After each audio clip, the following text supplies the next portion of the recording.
Ay, putay na si Dongsly TV, alam mo, pagka ikaw ay sinampig ako, baka yung natitira mong 3 ipin dyan sa taas, matukhang. Relax ka lang, boy. Papatulang kita in time. Kasi nakita ko, nakaka-4 na content ka na eh. Dapat araw-araw yung banat mo sa akin. Kita mo yung iba. Yung ibang mga... So what's up team Matalam, nandito po ako si Dongsly TV. Na yung re-reactan ko tong sinasabi ni Nico David. Ha? Ano sabi mo, Nico David? Sasampigain mo ako? Ha?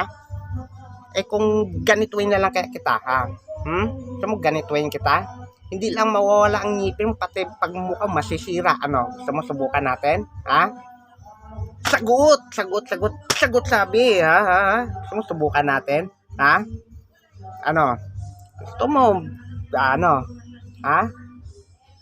Kailan tayo magharap? Gusto mo? Gusto mo na yun na? Ha? Sagot, ha? Sagot. Ha? Lukong-lukong to, ano? Pag ginatino to kita, hindi lang ngipin na mawala siya, pati mukha mo basag. Ha? Ganito yung kita, ganyan. No? Gusto mo? Ayan, basag yung mukha niya. No? Gusto mo ba? Sagot sabi, ha? Kanina ka pa, ano? Ikaw, ha?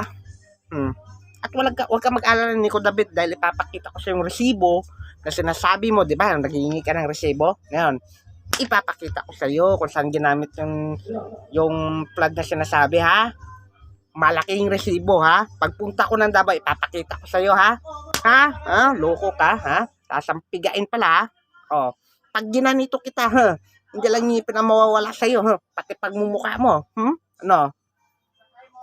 Gusto mo? Ha? Gusto mo ganituin kita? Ha? Lukong to. Ikaw, ha? Mukhang tinatakot, ha?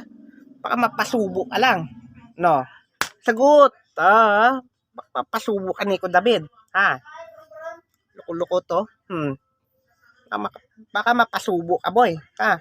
Bilisan mo lang. Gusto ko patulan mo na nga ako eh. Ano? Ha?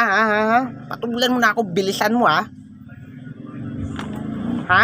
Bilisan mo. And so, yun lang and good vibes.